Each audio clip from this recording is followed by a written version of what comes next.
आज हम कर रहे हैं inheritance succession as per Muslim law, as per Mohammedan law. जो भी प्रॉपर्टी होगी किसी मुस्लिम के डिसीज्ड होने के बाद, उनके एक्सपायर होने के बाद, वो प्रॉपर्टी किस तरह से बांटी जाएगी एज पर मुस्लिम लॉ, वो हम देखेंगे। तो बेसिक जो है वो मैं आपको बता देती हूँ कि यहाँ पे जॉइंट फैमिली प्रॉपर्टी जैसा कोई कंसेप्ट नहीं है।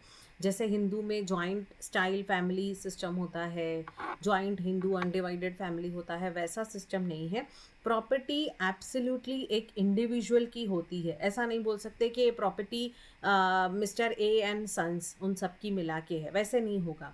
इसमें हमेशा प्रॉपर्टी एब्सोल्युटली किसी एक इंसान को बिलोंग कर रही होगी। After his death he can divide the property as per his will, और अगर विल नहीं है तो एज पर द लॉ, जो हम लोग आज पढ़ेंगे कि उसके हिसाब से उनके जो भी ईयर्स हैं उनमें डिवाइड हो जाएगी वो property. Inheritance open only after the death, वो तो हमको पता है कि कभी भी इनहेरिटेंस आफ्टर डेथ ही होगा।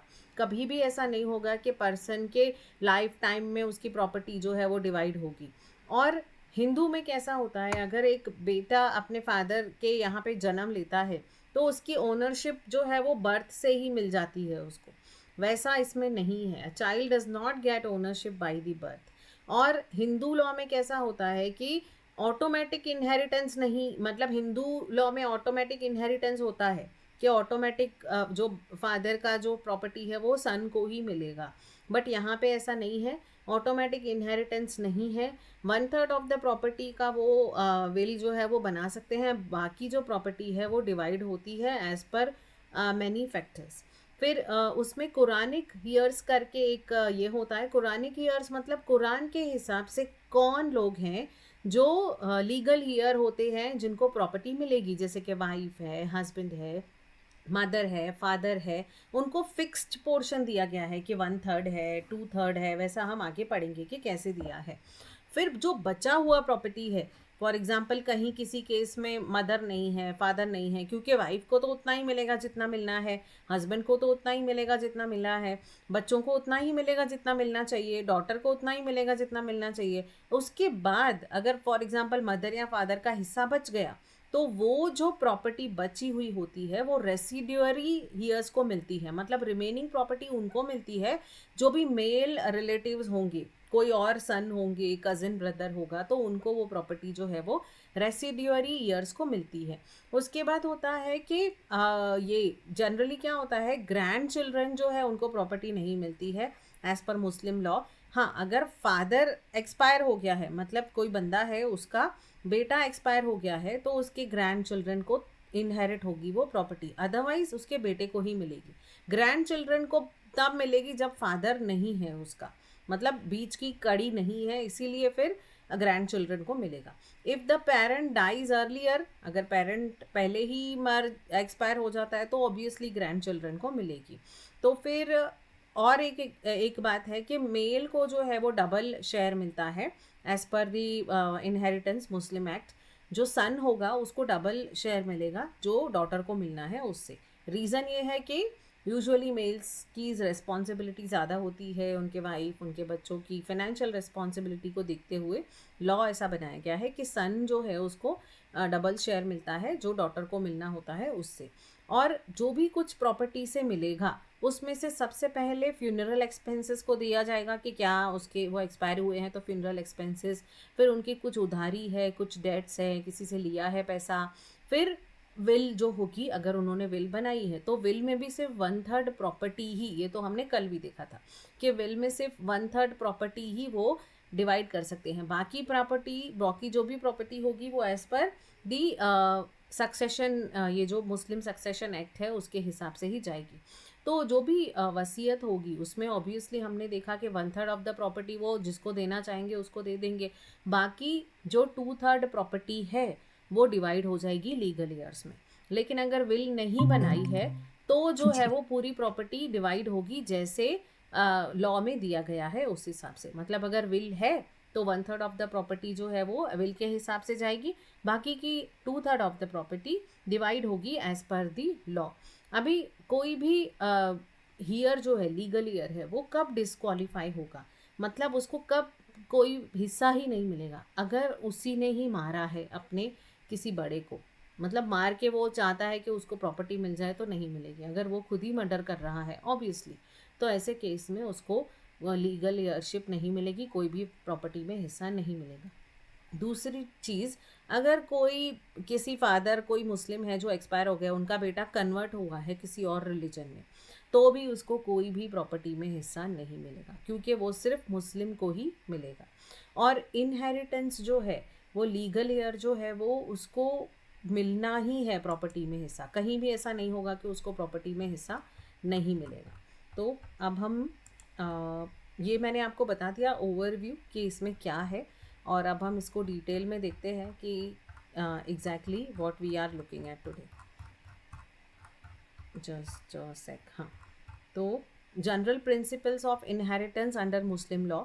तो मुस्लिम लॉ में इंटरस्टेट सक्सेशन जो है इस्लामिक लॉ रिलीजियस लॉ है जो प्रिंसिपल पे बात करता है, जिसमें बहुत सारे मैंडेटरी रूल्स हैं, मतलब कंपलसरी चीज़ें हैं जिसको कोई भी इग्नोर नहीं कर सकता, उनको कंपलसरीली मानना है।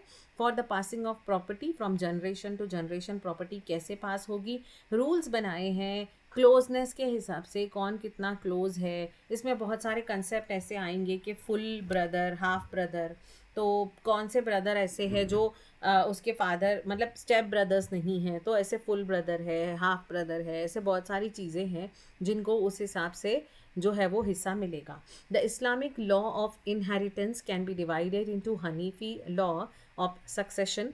तो हनी मतलब शिया और सुन्नी जो हमने ऑलरेडी देखा है, there are 2 schools of Muslim law. तो शिया लॉ का सक्सेशन अलग है, both of which derive from common law of India से ही आए हैं, बट शिया लॉ जो है वो अलग है और सुन्नी लॉ जो है वो अलग है। हनीफी लॉ एंड शिया लॉ है। They have the force of law by virtue of Muslim personal law, शरीयत जिसको हम बोलते हैं। The sources of rules of succession under Islamic law come from Holi Quran. Quran जो है उनसे ही ये जो पूरे लॉज है, सक्सेशन के भी रूल्स हैं वो भी कुरान में दिए गए हैं। फिर हदीत में से हमने देखा था कि सोर्सेस क्या है लॉ के, मुस्लिम लॉ कहाँ से बना है, तो एक तो कुरान से बना है, हदीत से बना है जो एक्सप्लेनेशन है, जो इजमा है, जो एक्सपर्ट्स हैं उन्होंने जो भी उस पर इंटरप्रिटेशन दिया है, या फिर कियास है। तो यही हमको इसका आंसर भी इसमें ही मिल गया है कि कौन से चीज़ें हैं जहाँ से हमको मुस्लिम लॉ डिराइव कहाँ से हुआ है, कौन से सोर्सेस हैं ऑफ मुस्लिम लॉ।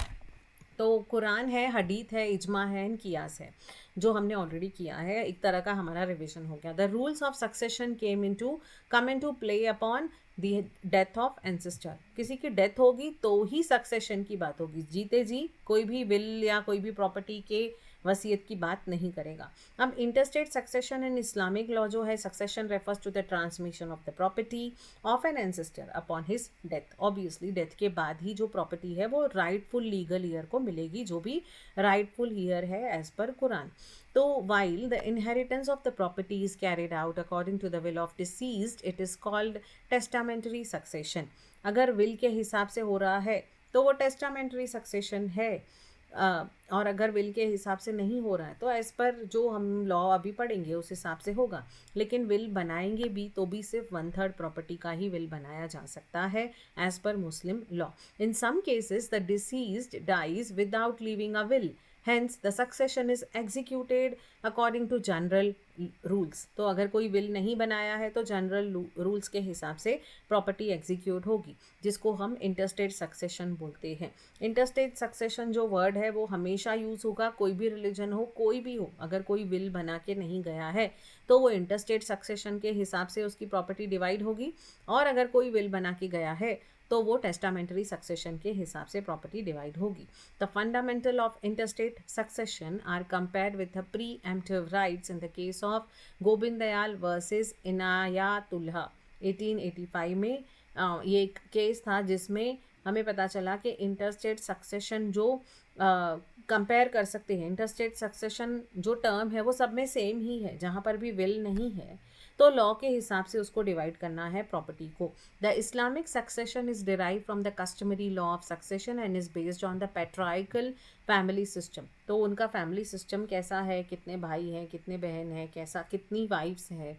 अगर वाइफ को 1/4 शेयर मिलने वाला है तो एक वाइफ होगी तो उसको 1/4 मिलेगा, और 4 वाइफ होगी तो वही 1/4 शेयर चारों में डिवाइड होगा. तो उनका पैट्राइकल फैमिली सिस्टम कैसा है. After attaining the age of majority a girl as well as boy have equal rights to hold and dispose of property inherited. जिसको प्रॉपर्टी मिल चुकी है, गर्ल हो या बॉय हो, जिसकी जो प्रॉपर्टी है, तो उनको अपनी प्रॉपर्टी डिस्पोज करने का हक उतना ही है. बट लेकिन जब अगर किसी फादर की प्रॉपर्टी मिलने वाली है तब डॉटर को हाफ ऑफ द प्रॉपर्टी मिलेगी. जो भी प्रॉपर्टी होगी वो ब्रदर से हाफ ऑफ द अमाउंट या हाफ ऑफ द प्रॉपर्टी उसको मिलेगी. लेकिन हाफ ऑफ द प्रॉपर्टी जो डॉटर को मिल गई है उसका पूरा हक उसी को है कि वो उस प्रॉपर्टी का किसको कैसे इनहेरिट करना चाहती है, वो कैसे किसी को डिवाइड करके देना चाहती है.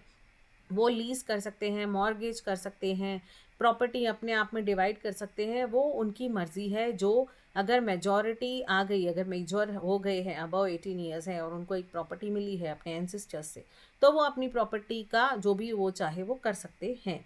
तो द सरा 4 of Quran states that from what is left by parents and those nearest related there is a share for man and share for woman. तो जो सारा 4 है कुरान का, जो सारी डिटेल दी गई है सक्सेशन के रिलेटेड, उसमें ये लिखा है कि पेरेंट्स ने जो भी छोड़ा है और जो भी नियरेस्ट रिलेटिव से मिला है, कभी मामा से मिला है, कभी चाचा से मिला है, कुछ भी नियरेस्ट रिलेटेड लोगों से जो भी प्रॉपर्टी मिली है, वो जो शेयर होगा वो मैन के लिए भी होगा, वुमेन के लिए भी होगा. और प्रॉपर्टी छोटी हो या बड़ी हो, उसका शेयर जो है वो डिटरमाइन करना ज़रूरी है. चाहे कितनी छोटे से छोटी प्रॉपर्टी हो, उसका शेयर होगा. 1/3 है, हाफ है, 1/4 है, जो भी शेयर है. तो ये सक्सेशन के रूल को समझने के लिए हमको ये 4 टर्म्स समझने पड़ेंगे कि एग्नेट्स क्या होता है. एग्नेट्स मतलब जो मेल रिलेशन से डिसेंडेड है. मतलब कोई है, उसका बेटा, उसके बेटे का बेटा, उसके बेटे का बेटा, उसके बेटे का बेटा, तो मेल लीनियर जो होगा, मेल लीनियज जो होगी, उनको एग्नेट्स बोला जाता है. कॉग्नेट्स मतलब फीमेल रिलेशन, मतलब डॉटर का बेटा है, फिर मदर अपनी मदर का फादर है, मतलब फीमेल साइड के जो रिलेटिव्स हैं वो कॉग्नेट्स हो जाएंगे. और जो बेटा है, बेटे का बेटा है, बेटे का बेटा है, मतलब अपना जो वंश है वो एग्नेट्स हो जाएंगे. फिर कोलैटरल्स कौन होंगे, जो पैरेलल लाइंस में चल रहे हैं, मतलब अपने कजिन्स हैं, चाचा जो है, चाचा के बेटे हैं, तो वो सब जो है वो एग्नेट भी हो सकते हैं, कॉग्नेट भी हो सकते हैं. मतलब चाचा की बेटी भी हो सकती है, फिर अपनी चाची भी हो सकती है, अपनी मासी भी हो सकती है. तो जो भी कोलैटरल होंगे जो पैरेलल लाइंस में है एंसेस्टर्स के, हमारे जो भी एंसेस्टर्स हैं उनके पैरेलल लाइंस में चल रहे हैं, तो वो कोलैटरल्स होंगे. और हियर कौन होगा, जो जिसको प्रॉपर्टी मिलेगी आफ्टर, तो वो सब हियर हो जाएंगे. एग्नेट्स भी लीगल हियर हो सकते हैं, कॉग्नेट्स भी हियर हो सकते हैं, कोलैटरल्स भी हियर हो सकते हैं. अल्टीमेटली हियर कौन होगा, जिसको प्रॉपर्टी में इनहेरिटेंस मिलेगा, प्रॉपर्टी में हिस्सा मिलेगा. तो जनरल प्रिंसिपल क्या है इनहेरिटेंस का. एक तो nature of property, the property of the deceased become heritable only after the payment of. तो ये हमने देखा, अभी मैंने आपको बताया कि जब भी कोई किसी की प्रॉपर्टी डिवाइड करनी है तो पहले उसकी प्रॉपर्टी में से जो भी उनके फ्यूनरल के एक्सपेंसेस है, उनका कोई डेट्स है, किसी को देना है, किसी को पेमेंट बाकी है, तो जो भी उनके कुछ लोन है वो सब पे कर लो. लीगेसीज कुछ पे करनी है, कहीं पे कुछ भी, जो भी पेमेंट कुछ भी बाकी है, वो सब पे करने के बाद जो प्रॉपर्टी बचती है, चाहे वो मूवेबल हो इमूवेबल हो, वो ही हेरिटेबल है. मतलब वो ही डिवाइड होगी, उसका ही इनहेरिटेंस होगा, जो सब खर्चा करने के बाद बचेगी वो. तो there is no concept of joint family property और सेपरेट प्रॉपर्टी. ये हिंदू लॉ में जैसा होता है जॉइंट फैमिली प्रॉपर्टी, ऐसा इसमें नहीं होता है. द डॉक्ट्रिन ऑफ रिप्रेजेंटेशन भी है इसमें. डॉक्ट्रिन ऑफ रिप्रेजेंटेशन का मतलब है कि the principle of presentation of a predeceased father by his son for the purpose of inheritance of the property of a predeceased father's father. तो जो कोई रिप्रेजेंट कर रहा है अपने फादर की प्रॉपर्टी को रिप्रेजेंट कर रहा है, या किसी बड़े की प्रॉपर्टी को रिप्रेजेंट कर रहा है, तो this doctrine is not recognize under Islamic law. Islamic law में ऐसा डॉक्ट्रीन नहीं है। क्यों? क्योंकि इस्लामिक लॉ यही बोलता है कि कोई इंसान एक्सपायर होने के बाद ही उसकी प्रॉपर्टी जो वो इनहेरिट हो सकती है उसके बेटे में या किसी में भी, जिसमें भी डिवाइड होनी है उसमें। तो उनके जीते जी वो ये नहीं बोल सकता है कि मैं उस प्रॉपर्टी को रिप्रेजेंट कर रहा हूँ। तो डॉक्ट्रिन ऑफ रिप्रेजेंटेशन जो है वो इस्लामिक लॉ में रिकॉग्नाइज्ड नहीं है। The nearer heir excludes the remoter one in Muslim law. तो मुस्लिम लॉ में जो नियरर हियर है, अगर नज़दीकी रिलेटिव्स होंगे तो उनको पहले प्रेफरेंस मिलेगा, जो दूर के रिलेटिव्स हैं उनको लास्ट में मिलेगा, बट ऑब्वियस। तो this means that if two people claim the inheritance, it will be determined according to degree of closeness of the deceased। जो एक्सपायर हो गया उससे ज़्यादा क्लोज कौन है। फॉर एग्जाम्पल, अगर कोई एक्सपायर हो गया, उनके खुद के कोई बच्चे नहीं हैं, कोई वाइफ नहीं है, अब एक उनके भाई का बेटा है और एक उनके बहन का बेटा है, तो क्लोजनेस देखी जाएगी कि ज़्यादा क्लोजनेस किसकी है। तो एज पर मुस्लिम लॉ जो मेल है, मतलब जो एग्नेट्स हैं, वो ज़्यादा डोमिनेट होंगे। तो भाई का जो बेटा होगा उसको ज़्यादा शेयर मिलेगा और बहन का जो बेटा होगा उसको कम मिलेगा। तो यहाँ पे ये जो चीज़ है उसकी डिग्री ऑफ क्लोजनेस देखी जाएगी कि उनका जो भी एक्सपायर हो गया उनका क्लोज रिलेशन ज़्यादा क्लोज कौन है।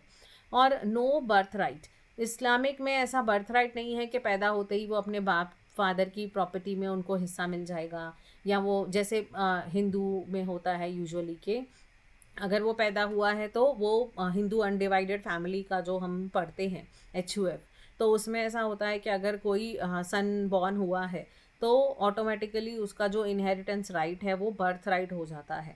तो इसमें वैसा नहीं है। The succession of murdered decide, अगर किसी को मर्डर किया है, उसने खुद ही किसी ने मारा है अपने किसी बड़े को प्रॉपर्टी लेने के लिए या अदरवाइज भी ऐसे ही किसी दुश्मनी से मारा है, तो उसको कोई हक नहीं है उस प्रॉपर्टी में हिस्सा मिलने का।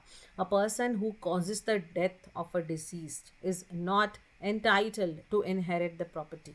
जो खुद ही उसके मरने का कारण बनेगा या उसे मार देगा, भले वो इंटेंशनल हो या एक्सीडेंटली हो, एक्सीडेंट से भी मार दिया, इंटेंशनली मारा, अनइंटेंशनली मारा, तो भी अगर वो उसके मरने का कारण बना है तो उसको उसकी प्रॉपर्टी में कोई हिस्सा नहीं मिलेगा। Any act committed by here apparent which causes the death of his ancestor punishable under the law forbid him to inherit the ancestors property। तो ancestor की प्रॉपर्टी में हिस्सा उसको नहीं मिल सकता अगर वो किसी भी कारण से उसके मरने का कारण बना है, तो चाहे इंटेंशनल हो, एक्सीडेंट हो, अनइंटेंशनल हो। इलेजिटिमेट चाइल्ड जो होगा, एंड इलेजिटिमेट जो लेजिट बच्चा नहीं है उनका खुद का, या मैरिज के पहले है, या ऐसा कोई भी इलेजिटिमेट चाइल्ड है, is considered to be child of mother only. तो वो सिर्फ माँ का ही बच्चा कहलाएगा, वो फादर का चाइल्ड नहीं कहलाया जाएगा। Hence it can not inherit from the father. तो वो फादर से उसको कुछ भी इनहेरिटेंस राइट्स नहीं मिलेंगे, लेकिन सिर्फ उसको अपने मदर के साइड का कुछ मिलना होगा तो वो मिलेगा। अदरवाइज अगर उसे पता नहीं है उस बच्चे का कि फादर कौन है, तो ऑब्वियसली जो फादर के कुछ भी इनहेरिटेंस राइट उसे नहीं मिलेंगे। मिसिंग पर्सन जो है, ये हमने पहले भी देखा था, काफ़ी बार देख चुके हैं कि जो अगर 7 ईयर्स से गुम हो गया है, मिसिंग है, तो इंडियन एविडेंस एक्ट के हिसाब से ऐसा माना जाता है कि वो बंदा जिंदा ही नहीं है, वो डेथ है। अगर वो मर ही गया है तो फिर बात ही नहीं है, वो मिसिंग पर्सन है, तो उसको कोई प्रॉपर्टी में हिस्सा मिलना ही नहीं है।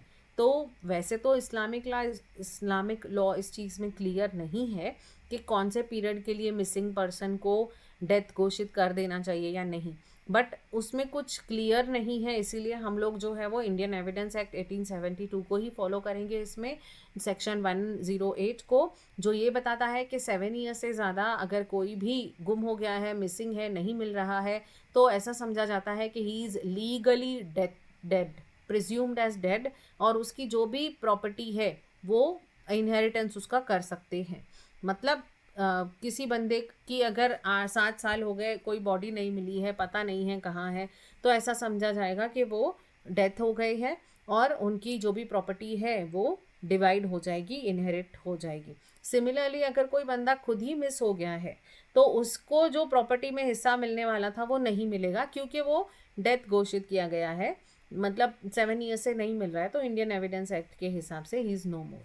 फिर एपोस्टेसी, एपोस्टेसी मतलब कोई अगर रिलीजन छोड़ के दूसरे रिलीजन में कन्वर्ट हो रहा है या फिर इस्लामिक रिलीजन को कंटिन्यू नहीं करना चाह रहा है, तो ऐसे इंसान को भी प्रॉपर्टी में कोई हिस्सा नहीं मिलेगा। A person who changes into a different faith than Islam or an apostate is not entitled to inherit the property of a deceased Muslim under Islamic law. तो ज़रूरी नहीं है कि वो किसी और रिलीजन में कन्वर्ट हो जाए, सिर्फ उसने मुस्लिम रिलीजन भी छोड़ दिया तो भी, मतलब अपोस्टेट हो गया, उसने सिर्फ ये फेथ छोड़ दिया इस्लामिक रिलीजन में, उसने रिनाउंस कर लिया, छोड़ दिया, तो भी उसको कोई हक नहीं है कि उसको उसके फादर की प्रॉपर्टी में हिस्सा मिले, क्योंकि वो मुस्लिम ही नहीं है और ये मुस्लिम लॉ के हिसाब से ही प्रॉपर्टी डिवाइड हो रही है।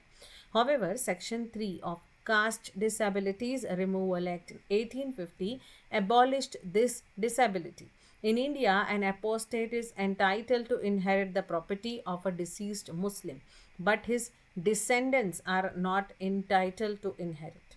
तो ये तो रूल के हिसाब से है, मुस्लिम लॉ इस्लामिक लॉ के हिसाब से, लेकिन जो कास्ट डिसेबिलिटी रिमूवल एक्ट है उसके हिसाब से ये बोला गया कि अगर कोई मुस्लिम इंसान एक्सपायर हो जाता है और उसका जो बेटा है उसने इस्लामिक धर्म छोड़ दिया है, मतलब अपोस्टेट है, दूसरा रिलीजन नहीं ज्वाइन किया है, सिर्फ इस्लामिक रिलीजन को छोड़ा है, फिर भी उससे हक है उसके फादर की प्रॉपर्टी में हिस्सा मिलने का, लेकिन उसके बच्चों को कोई हक नहीं है। उसके जो डिसेंडेंट्स होंगे, उसके जो बच्चे होंगे, वो जो है वो प्रॉपर्टी इनहेरिट नहीं कर पाएंगे। मतलब कोई नहीं है अगर, तो अगर जो उनका बेटा है वो भले ही एपोस्टेसी में गया है, मतलब रिलीजन को छोड़ दिया है, फिर भी उसको जो है वो राइट मिलेगा प्रॉपर्टी में। तो ये सिर्फ इंडिया में वैलिड है, अदरवाइज कहीं और अगर मुस्लिम लॉ होगा तो अगर किसी बेटे ने रिलीजन छोड़ दिया है तो उसके बच्चे को वो जो प्रॉपर्टी है वो नहीं मिलेगी।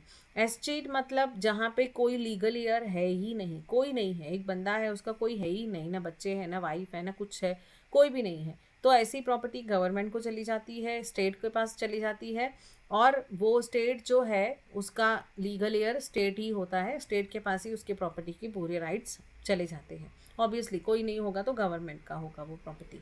चाइल्ड इन द वोम, अगर बच्चा वोम में है तो चाइल्ड इन द वोम वो लिविंग पर्सन ही कंसिडर किया जाता है, क्योंकि वो पैदा होने वाला है अभी, तो चाइल्ड इन द वोम जो है वो प्रॉपर्टी को इनहेरिट कर सकता है।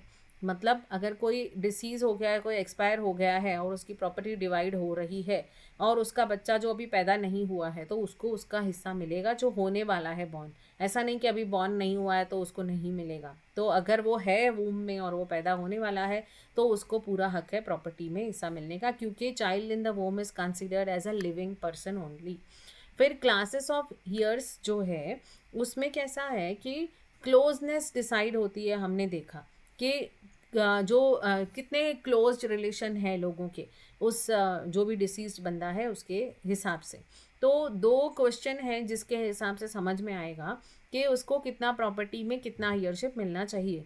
Who are the heirs of deceased, उसके एक्चुअली ईयर्स कौन है, मतलब कुरानिक ईयर्स कौन है, एग्नेटिक ईयर्स कौन है, तो इससे ये पता चलेगा। कुरानिक ईयर्स मतलब कुरान के हिसाब से हस्बैंड या वाइफ होगा, बेटा होगा, बेटी होगी, या ब्रदर सिस्टर होगा, तो वो होंगे कुरानिक ईयर्स। एग्नेटिक ईयर्स मतलब सिर्फ जो बेटे का बेटा, बेटे का बेटा, बेटे का बेटा, वो एग्नेटिक। यूट्रेन ईयर्स मतलब जो मदर के साइड के हो, मतलब सेम मदर के भाई बहन हो, फादर भले ही अलग हो लेकिन मदर कॉमन हो, तो वो होंगे यूट्रेन ईयर्स। तो वैसे ही डिसाइड होगा कि ईयर्स ऑफ डिसीज्ड कौन है, what is the share of each of heir, तो हर जो भी लीगल ईयर है उसका शेयर कितना है।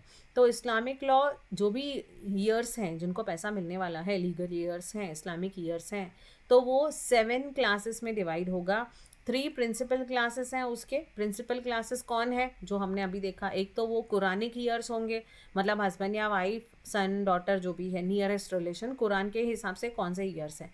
फिर एग्नेटिक ईयर्स जो बेटे का बेटे का बेटा का। फिर यूट्रियन ईयर्स मतलब जो सेम मदर के भाई बहन होंगे वो।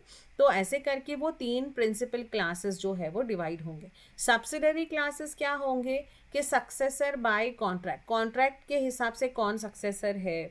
फिर एक्नॉलेज किन्समैन कौन है, सोल लीगटी मतलब सिर्फ वो ही उसका एक ही बंदा है जिसको सारी प्रॉपर्टी मिलने वाली है और कोई सके वाला है ही नहीं। और फिर एस्टेट मतलब कोई भी रिलेटिव नहीं है, पूरी जो प्रॉपर्टी है वो गवर्नमेंट को मिल जाएगी एस्टेट के केस में। तो upon the death of a deceased the first step is to make the payment for funeral expenses. फिर उनकी कोई पैसे बाकी है, डेब्ट्स बाकी है, लोन बाकी है, डेट्स बाकी है, वो सब में पेमेंट करो। Next, the property is divided among the respective relations और sharers in the proportion of shares they are entitled to receive. तो उनके जो भी शेयर में जिस प्रॉपर्टी जिस रेशो में डिवाइड होनी है वैसे डिवाइड होगी। फिर उसके बाद अगर कुछ बचता है जिसको रेसिड्यूअरी बोलते हैं, जो बचा हुआ है उसके बाद भी कोई प्रॉपर्टी बचती है तो उसके लिए भी इसमें दिया गया है कि वो कैसे किस में डिवाइड होगी। तो the successor by contract is a person who entered into a contract with a deceased before his death to receive in consideration to receive a payment.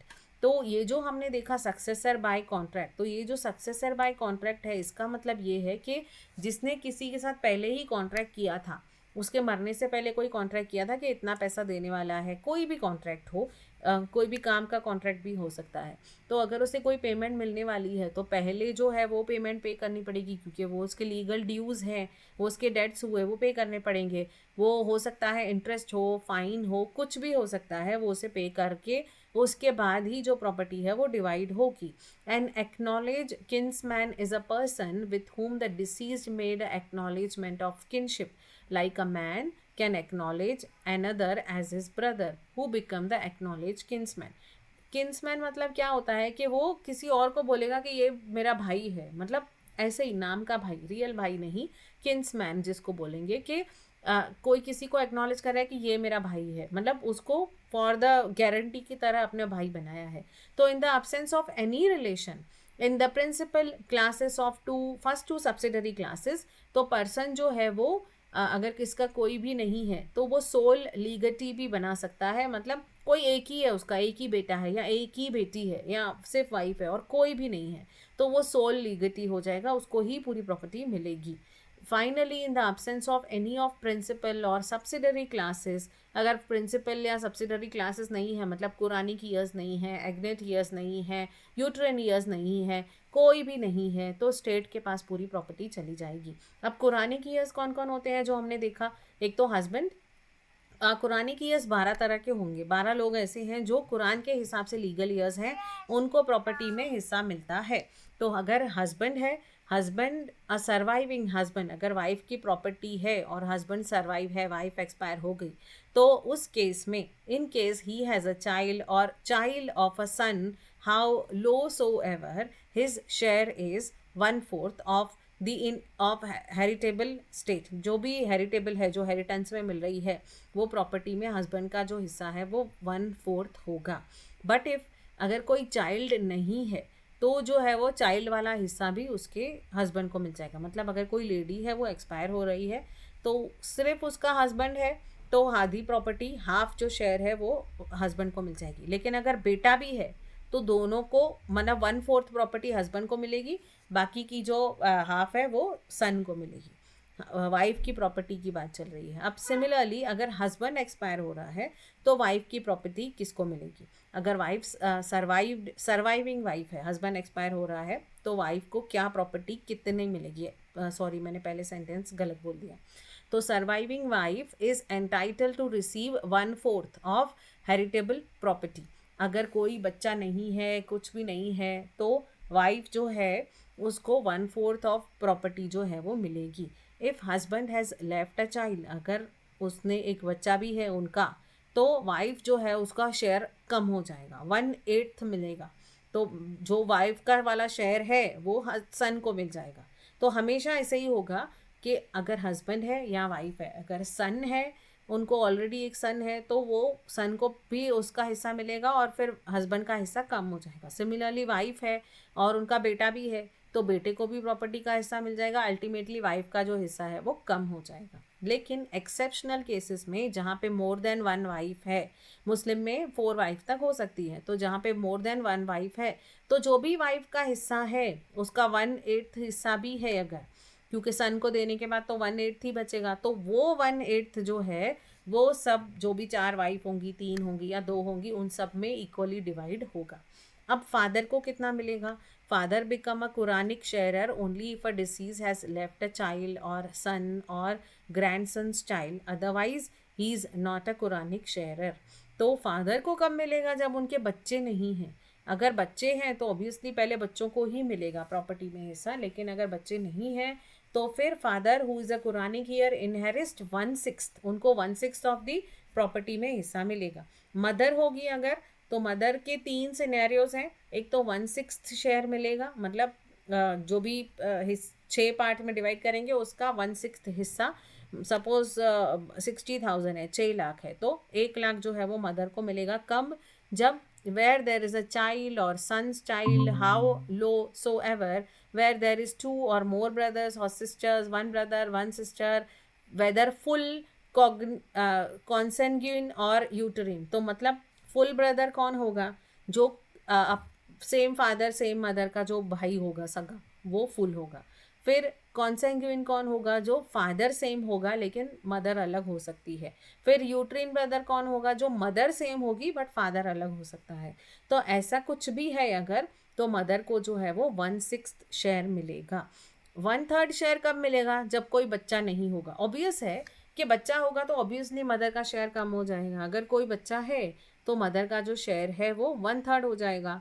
फिर अगर 1/3 कब मिलेगा? जब उसका कोई और भाई बहन नहीं है, मतलब जो बंदा एक्सपायर हो गया है उसका कोई भाई बहन नहीं है, तो मदर को ज़्यादा शेयर मिलेगा। लेकिन भाई बहन है तो भाई बहन को भी मिलेगा और मदर को भी मिलेगा, तो मदर का शेयर उतना कम हो जाएगा। उसके बाद 1/3 of remaining share after deducting the wife और हस्बैंड शेयर्स। अब जो बंदा जो एक्सपायर हो गया है उसकी वाइफ है अगर या उसका हस्बैंड है, तो वाइफ और हस्बैंड को 1/3 देने के बाद जो है वो मदर को हिस्सा मिलेगा। तो ये सिचुएशनल बहुत सारी चीज़ें हैं, ये इतना भी इजी नहीं है। जब कोई केस आएगा हमारे पास या कोई अगर पूछेगा कि कितना मिलना चाहिए, तो हमको डीपली हर बार फिर से समझ के देखना होगा कि किसको कितना शेयर मिलेगा, क्योंकि ये इतना मतलब कॉम्प्लिकेटेड भी नहीं बोल सकते हैं। ऐसे तो सिंप्लीफाइड है कि अगर हस्बैंड है, वाइफ है, बच्चा है तो वाइफ का शेयर कम हो जाएगा। और इसमें और भी दूसरे परम्यूटेशन कॉम्बिनेशन आएंगे जहाँ पे ऐसा होगा कि जो है वो डिवाइड नहीं हो पा रहा है, अगर हिस्सा मतलब 1 = 1 नहीं आ रहा है, तो हमको डिनोमिनेटर सेम करने के लिए मल्टीप्लिकेशन, मतलब थोड़ा हमको दिमाग लगाना पड़ेगा अगर हमको मुस्लिम लॉ जो है वो उसका इनहेरिटेंस सीखना है। तो बात हुई मदर की। मदर 1/6 शेयर मिलेगा। जहाँ पे कोई चाइल्ड है उस मदर का, मतलब जो एक्सपायर हो गया उसका कोई भाई या बहन है, तो अगर कोई है तो 1/6 शेयर मिलेगा, नहीं है तो ज़्यादा शेयर मिलेगा, 1/3 शेयर मिलेगा। और 1/3 शेयर जो उसके वाइफ को देने के बाद जो बचेगा वो मदर को मिलेगा, मतलब वाइफ को पहला हक मिलेगा। फिर मैटरनल ग्रैंड मदर है अगर, मतलब mother of deceased is absent, अगर जो एक्सपायर हो गया उसकी मदर नहीं है लेकिन उसकी ग्रैंड मदर है, तो उसको 1/6 शेयर मिलेगा। मतलब मदर नहीं है तो मदर का शेयर ग्रैंड मदर को चला गया, ग्रैंड मदर भी नहीं है तो फिर डिसाइड होगा कि वो जो बचा हुआ अमाउंट है वो किसको मिलेगा, वो हम आगे देखेंगे।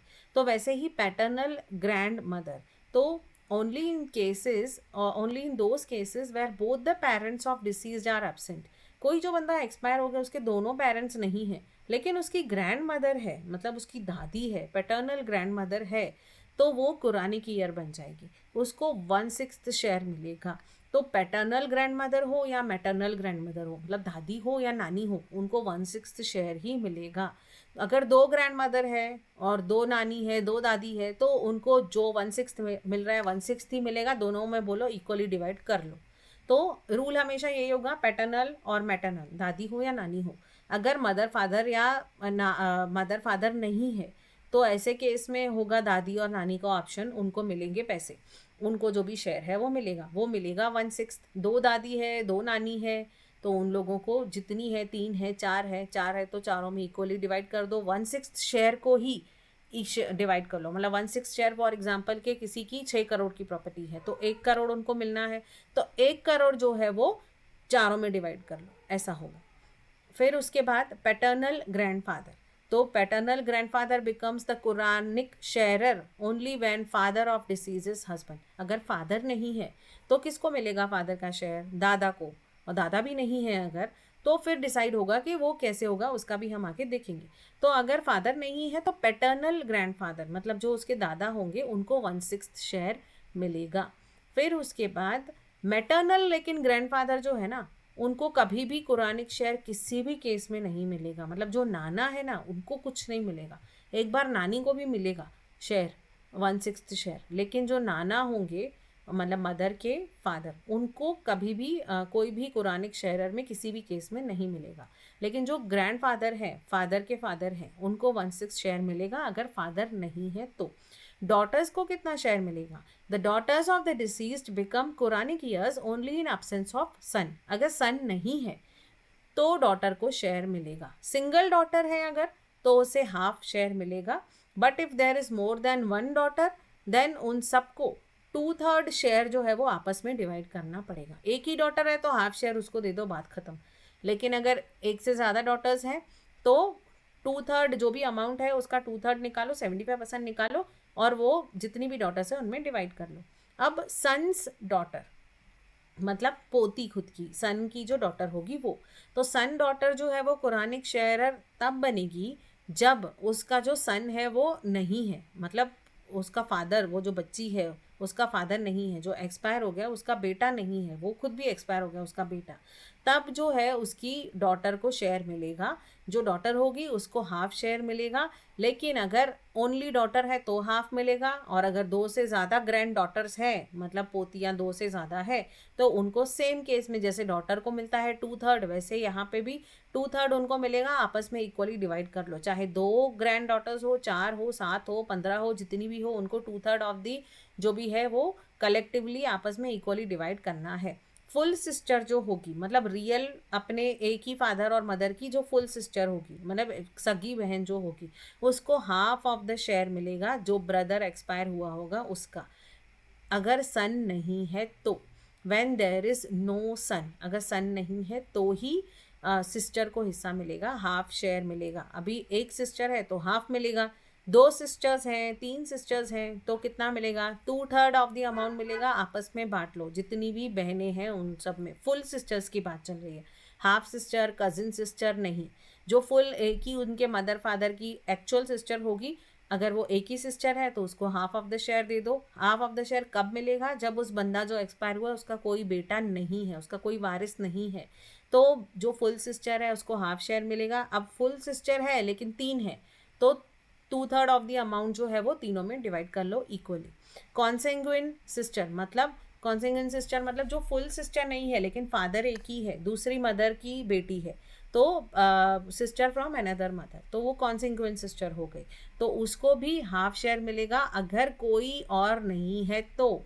और अगर उससे ज़्यादा ऐसी शेयर्स है, उससे ज़्यादा है फुल सिस्टर, बहुत सारे फुल सिस्टर है तो उसको ही मिल जाएगा, फुल सिस्टर नहीं है तो उसको 1/6 शेयर मिलेगा। और अगर ये कॉन्सिक्वेंस सिस्टर्स भी ज़्यादा है तो ये जो उनका 1/6 शेयर है वो आपस में ही इक्वली डिवाइड कर लेंगी। फिर यूटरीन सिस्टर ब्रदर मतलब सेम मदर के जो बच्चे होंगे, तो फादर अलग है उनका लेकिन मदर वही है, तो सेम मदर के भाई बहन जो है वो कुरानिक ईयर तब ही बनेंगे जब वो जो एक्सपायर हुआ है उसका कोई बेटा नहीं है, बेटे का बेटा नहीं है, बेटे का बेटा नहीं है, फादर नहीं है, ग्रैंडफादर नहीं है, कोई नहीं है, तभी यूटरीन ब्रदर या सिस्टर का नंबर आएगा।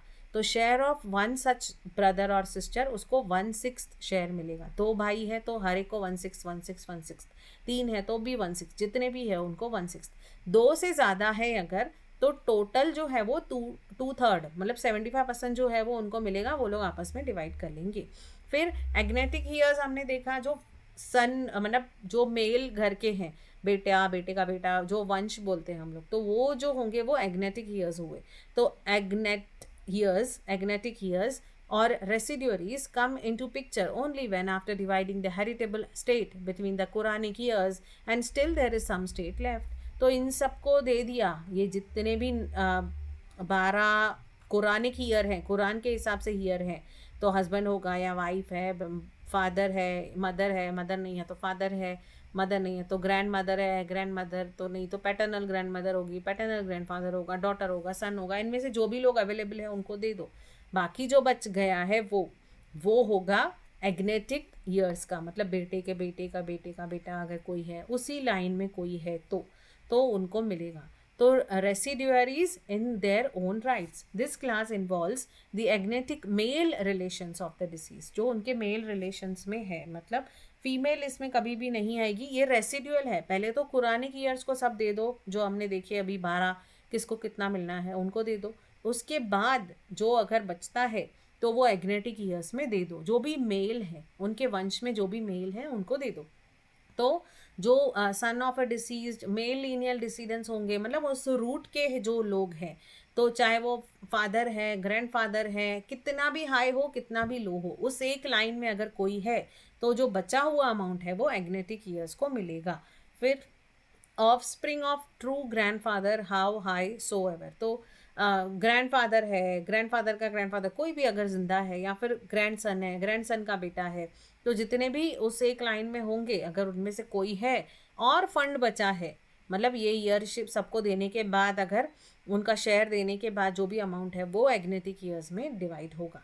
फिर residuaries in another's rights, those female who become residuaries only when they coexist along with certain males fall under this category. This means the female become residuaries when there exist males on same degree or of a lower degree who would receive such share.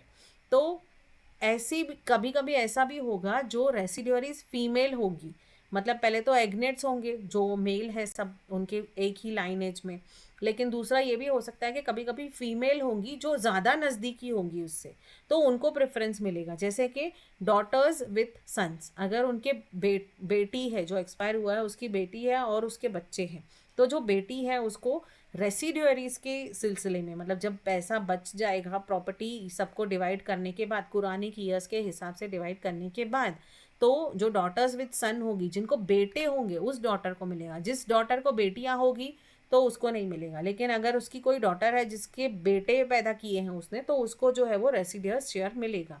Sons daughter with a sons son और male descendant, तो सन का daughter है, अगर सन की daughter है तो, या फिर सन का सन है तो उसको भी रेसिड्यूअल में मिलेगा, मतलब जो पोता है या फिर जो पोती है। Full sister with a full brother, तो फुल सिस्टर है, फुल ब्रदर है, तो उनको भी रेसिड्यूअरीज में मिलेगा। कॉन्सिग्यूएंट सिस्टर विथ हर ब्रदर, तो कॉन्सिग्यूएंट सिस्टर है मतलब सेम फादर की बहन है, तो उसको भी चांस मिल सकता है। रेसिड्यूअरीज टुगेदर विथ अनदर, तो there are only 2 residuaries together with another, तो टुगेदर विथ अनदर मतलब दूसरे के साथ मिलके उसको शेयर मिलेगा। तो ऐसे 2 रेसिड्यूअरीज हैं। रेसिड्यूअरीज मतलब बचा हुआ जो फंड होगा, बचा हुआ जो प्रॉपर्टी होगा, उसका जो अमाउंट है वो कब डिवाइड होगा, जब सब में देने के बाद लास्ट में बचेगा, अगर बचा तो फुल सिस्टर विथ डॉटर्स और सन्स डॉटर्स, तो जो फुल सिस्टर होंगी जिनके बेटियां हैं या जो बेटों की बेटियां हैं, ऐसे कोई होंगे तो उनको रेसिड्यूअरीज दूसरों के साथ कुछ हिस्सा मिल सकता है। कॉन्सिक्वेंट सिस्टर्स होंगी जिनकी बेटियां हैं या फिर बेटे की बेटियां हैं, तो ऐसे कॉन्सिक्वेंट होंगी तो उनको भी उनके साथ मिल जाएगा। मतलब कॉन्सिक्वेंट सिस्टर जो खुद की बहन होगी और बेटे की बेटी होगी, उनको डिवाइड हो के साथ उनको एक साथ मिलेगा उनको, मतलब फिर आपस में डिवाइड कर ले वो लोग, उनको एक हिस्सा मिलेगा कि आपस में डिवाइड कर लो। फिर यूटेरिन ईयर्स हमने ऑलरेडी देखा, जो एक मदर के बच्चे होंगे बट फादर उनके अलग होंगे, तो all those relation who do not fit in above classes are included, meaning thereby the female agnates and the cognates are placed in this class. तो uterine heirs can be divided into 4 categories. एक तो descendant of deceased, तो daughters, children and their descendants, तो daughter के बच्चे और descendants ये भी जो है वो यूट्रीन ईयर्स में आएंगे। और चिल्ड्रेन ऑफ सन्स डॉटर्स, तो बेटे की बेटी के बच्चे, तो वो सब भी डिसेंडेंट्स ऑफ डिसीज जो है वो यूट्रीन ईयर्स में आ जाएंगे। फिर वैसे ही असेंडेंट हो जाएंगे, डिसेंडेंट मतलब नीचे की पीढ़ी, असेंडेंट मतलब ऊपर की पीढ़ी के फादर, ग्रैंडफादर, वो असेंडेंट हो गए। तो डिसेंडेंट ऑफ पेरेंट्स हैं अगर के पेरेंट्स के मतलब पेरेंट्स के डिसेंडेंट ना, पेरेंट्स के नीचे वाले के खुद का भाई हो गया, कजिन हो गया, चाचा का बेटा हो गया, तो वो सब डिसेंडेंट ऑफ पेरेंट हो गए। फिर descendant of immediate grand parents, immediate grand parents के जो डिसेंडेंट्स हैं, मतलब खुद के चाचा है और खुद की बुआ है, वो सब, तो इन सब को तो ये जो हम देख रहे हैं ये सब यूट्रिन ईयर्स का मौका कब आएगा, जब ये लोग जब रेसिड्यूअरी कुछ बचेगा बाकी सबको देने के बाद। तो ये एक्सेप्शनल सर्कमस्टेंसेस है that only when the wife और husband of deceased survive leaving behind no other sharer और रेसिड्यूअरी, तो कोई अगर नहीं है तब जो है वो इन लोग का जो है वो उनको डिवाइड होगा, ये जो यूट्रिन ईयर्स है उनको। फिर doctrine of owl, doctrine of owl का मतलब ये है कि जहाँ पे रेसिडुअल अमाउंट है और अगर डिवाइड नहीं हो पा रहा है तो उसमें क्या करेंगे, जो डिनोमिनेटर है उसको सेम करने की कोशिश करेंगे। यहाँ पे ऐसा है कि there may be cases where arithmetic sum of functional shares allotted to heirs of deceased is more than equity और लेस देन इक्विटी। तो कभी ऐसा होगा कि उनका जो एक्चुअल इक्विटी है, जो एक्चुअल राइट्स है, उससे ज़्यादा या उससे कम हो रहा है, तो the sum of share is less than equity, अगर इक्विटी से लेस है तो उसको बोलेंगे डॉक्ट्रिन ऑफ आउल, और अगर उससे ज़्यादा है तो बोलेंगे डॉक्ट्रिन ऑफ रैड।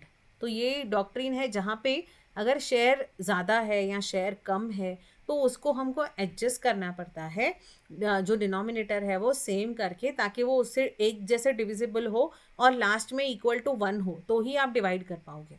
तो when the total shares exceeds unity then the shares of the each sharer is reduced by making a common denominator।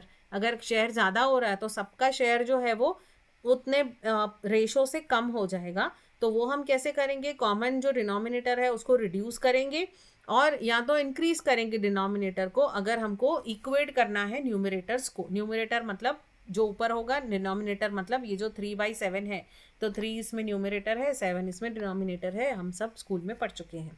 तो where the husband gets, example है इसमें, where the husband gets half share and 2 full sister gets 2/3 share. तो 2 बहनें हैं उनको तो 2/3 मिलेगा, क्योंकि एक से ज़्यादा होती है तो 2/3 अमाउंट मिलता है, वो आपस में डिवाइड कर लेंगी। हस्बैंड को है उसको हाफ शेयर मिल गया, टोटल कितना हुआ 7/6।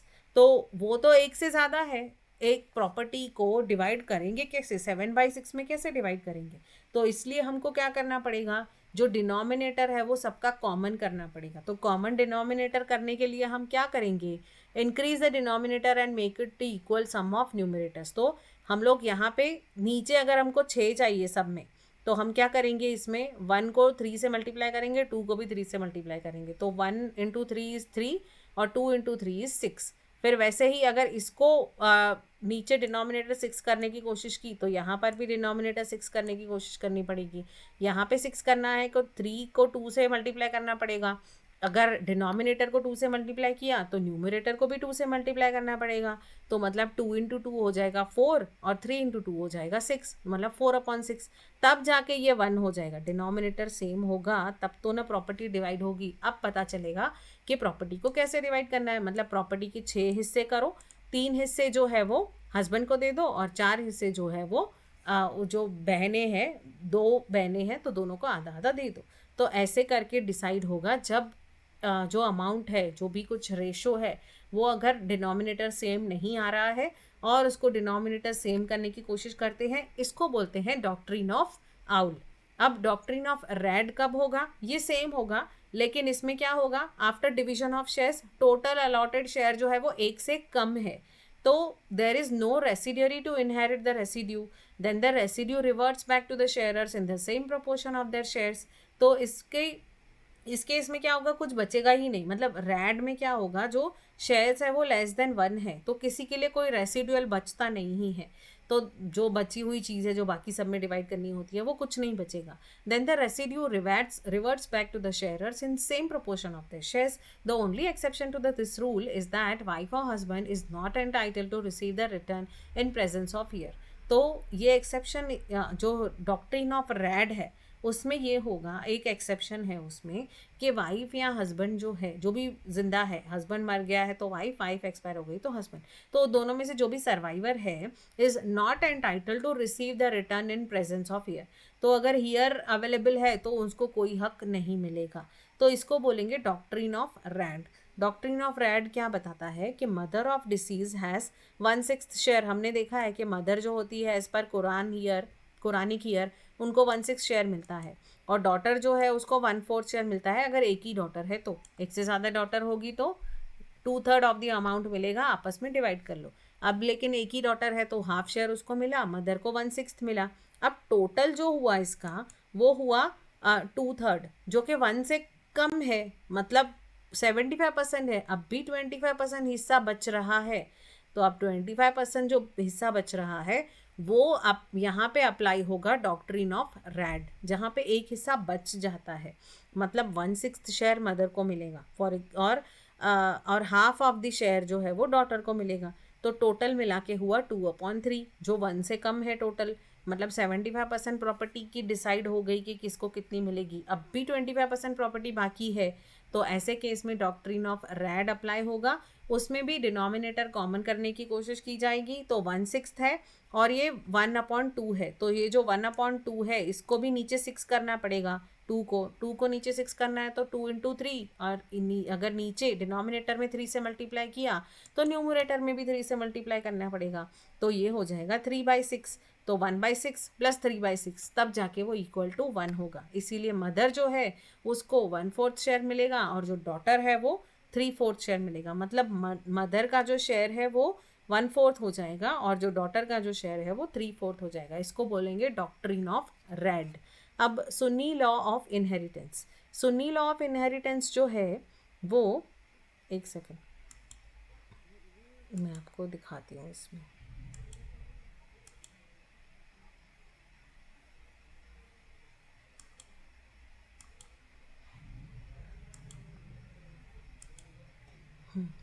ये कंपैरिजन है शिया और सुन्नी का।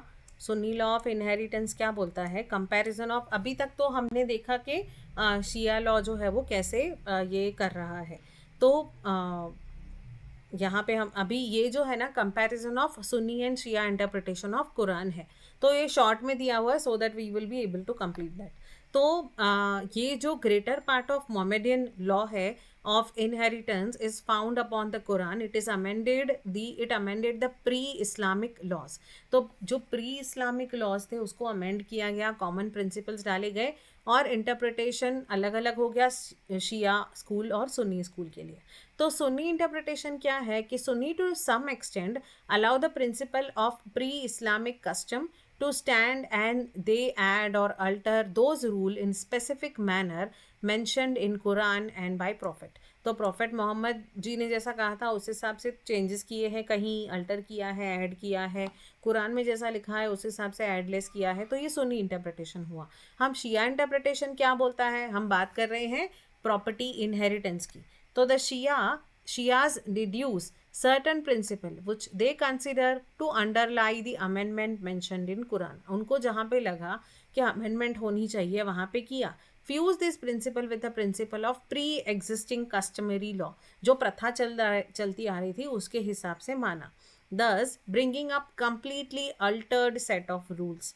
तो जो रूल्स है इसीलिए अलग हो गए यहाँ पे, क्योंकि यहाँ पे कस्टम को फॉलो किया गया है, जो प्रथा है उसको फॉलो किया गया है, और यहाँ पे सुन्नी इंटरप्रिटेशन के हिसाब से they add and alter those rules, थोड़े रूल्स को ऐड या अल्ट्रेशन किया गया है। अब क्लासिफिकेशन ऑफ हीयर्स क्या है इसमें, जो हमने देखा कि हीयर्स बाय कॉन्सेंग्यूनिटी, जो जिसको नज़ाब बोलते हैं, मतलब ब्लड रिलेशनशिप, कॉन्सेंग्यूनिटी मतलब जो ब्लड रिलेशन है। तो जो कॉन्सेंग्यूनिटी के होंगे उसमें भी 3 पार्ट होंगे, क्लास 1, क्लास 2 और क्लास 3। तो क्लास 1 जो है उसमें क्या होगा, ये जो है इसमें कैसा होगा शिया लॉ में कि क्लास के हिसाब से डिवाइड होगा। सबसे पहले क्लास 1 को ऑप्शन मिलेगा, फिर क्लास 2 को, फिर क्लास 3 को। तो क्लास 1 में कौन है, जो सबसे नज़दीकी हैं, जैसे पेरेंट्स हैं, चिल्ड्रन हैं, अदर लीनियल डिसीडेंट्स हैं, जितने भी लोग होने दो, बच्चे के बच्चे के बच्चे के बच्चे के बच्चे जो भी हैं। तो और क्लास 2 में कौन आएगा, ग्रैंड पेरेंट्स आएंगे, तो अगर है तो फिर brothers and sisters and their descendants, भाई बहन उनके बच्चे, तो वो क्लास 2 में आ जाएंगे। क्लास 3 में कौन होंगे, पैटर्नल, जो फादर के साइड के रिलेटिव्स हैं वो। फिर बी, क्लास 3 में ही बी सेकंड प्रेफरेंस जो है वो मैटरनल अंकल्स होंगे, मतलब जो मामा है, जो मम्मी के भाई हैं, या मैटरनल आंट्स हैं जो मासी है, ऐसे सब। तो of deceased end of his parents and grand parents, तो खुद के अगर नहीं है तो पेरेंट्स के भी आप पैटर्नल और मैटर्नल देख लो। पेरेंट्स के मतलब जो आपके पेरेंट है उनके फादर साइड के रिलेटिव्स या उनके मदर साइड के रिलेटिव वैसे देखो। तो class 1 excludes class 2 and class 2 excludes class 3। Class 1 जो है वो अलग है क्योंकि पेरेंट्स जो है वो ग्रैंड पेरेंट्स में नहीं आते हैं, ग्रैंड पेरेंट्स जो है वो पैटर्नल अंकल और आंटी में नहीं आते हैं। तो क्लास 1 एक्सक्लूड करता है क्लास 2 को, क्लास 2 एक्सक्लूड करता है क्लास 3 को। But the heirs of different sections with in a class inherit together and do not exclude each other. But एक दूसरे को एक्सक्लूड नहीं कर रहे हैं, ये अवेलेबल नहीं है तो ये अवेलेबल नहीं है तो ये।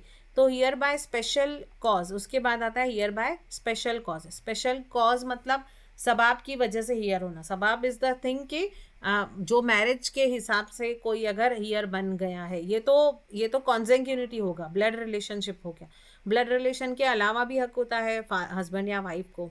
तो अगर मैरिज के हिसाब से कोई हियर है तो उसको ज़ौजियात बोलेंगे, that is husband and wife. और हियर बाय स्पेशल रिलेशनशिप अगर कुछ है तो वो होगा वाला। फिर the hereby special legal relationship are not recognized in India.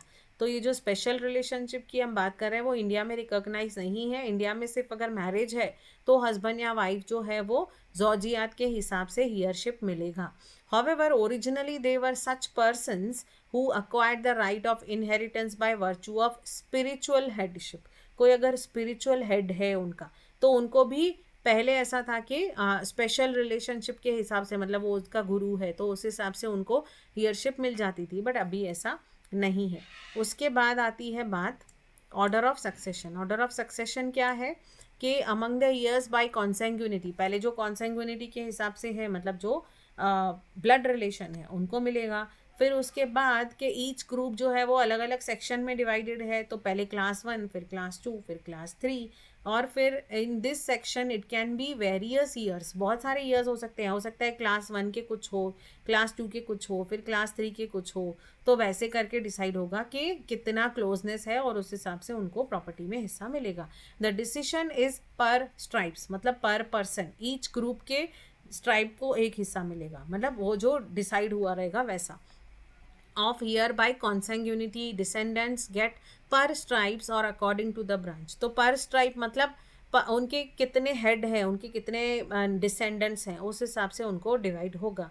The husband और wife is never excluded from inheritance. सबसे पहले जो हस्बैंड या वाइफ होंगे उनको कभी भी एक्सक्लूड नहीं किया जा सकता इनहेरिटेंस में, भले ही कॉन्सेंग्यूनिटी वाले हो, मतलब ब्लड रिलेशन वाले हो, बट हस्बैंड या वाइफ जो है उनको पहला प्रेफरेंस मिलेगा। फिर अलॉटमेंट ऑफ शेयर्स जो है, after determining the people who are entitled to succeed to property of deceased in accordance with the rules of next problem that comes up for solution is allotment of shares। तो अगर जहाँ पे property जो है disease की वो divide हो रही है, लेकिन अब नेक्स्ट प्रॉब्लम होता है कि शेयर्स जो है वो कैसे अलॉट होंगे, which year will get what amount of shares, तो किसको किस अमाउंट का शेयर मिलेगा। तो शेयरर्स जो होंगे वो गेट फिक्स शेयर्स, और रेसिड्यूअरीज मतलब जो बचेगा वो उनको मिलेगा। तो 9 शेयरर्स होते हैं शिया लॉ के हिसाब से। तो 9 शेयरर्स कौन से हैं? There are total 9 sharers under Shia law. Of these sharer 4 inherit sometimes at sharers and sometimes at residuaries. तो ये जो 4 हैं उनको फिक्स शेयर मिलेगा हमेशा, फादर को, डॉटर को, फुल सिस्टर को और कॉन्सिक्वेंट। फुल सिस्टर मतलब सेम मदर और फादर की जो बेटी होगी वो, और कॉन्सेंगुइन सिस्टर मतलब ब्लड सिस्टर, मतलब जो सेम फादर की बेटी होगी वो। तो the descendant of a person who if living would taken as sharer succeed as sharers. तो इनमें से अगर फादर लिविंग है, डॉटर है, फुल सिस्टर है, कॉन्सेंगुइन सिस्टर है, तो उनको उनके शेयर मिलेंगे।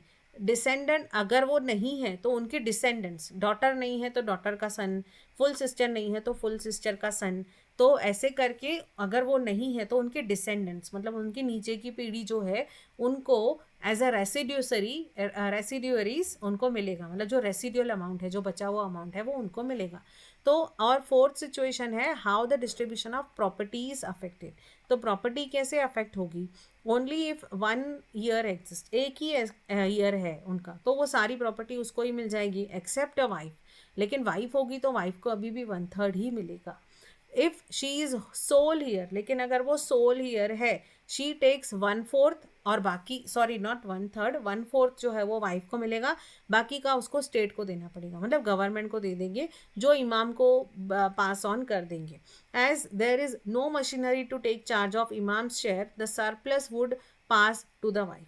तो अगर उससे अगर कोई मशीनरी नहीं है जहाँ पे इमाम का शेयर डिवाइड किया जा सकता है उस पर्टिकुलर एरिया में, तो जो भी सरप्लस होगा वो वाइफ को मिल जाएगा. तो अगर 2 या 2 से ज़्यादा लीगल ईयर है तो फर्स्ट क्या होगा, फर्स्ट शेयर हस्बैंड या वाइफ को मिलेगा. सेकंड स्टेप ये होगा जो सर्वाइविंग रिलेटिव्स हैं उनको मिलेगा. थर्ड स्टेप ये होगा कि जो हस्बैंड या वाइफ को देने के बाद बाकी जो लोग बचे हैं उनको डिवाइड करके उनका शेयर मिलेगा. तो ये हुआ, हमने देखा शिया और सुन्नी लॉ में क्या जो कैसे डिवाइड होगा जो भी शेयर है वो. तो that's all for today. Thank you so much.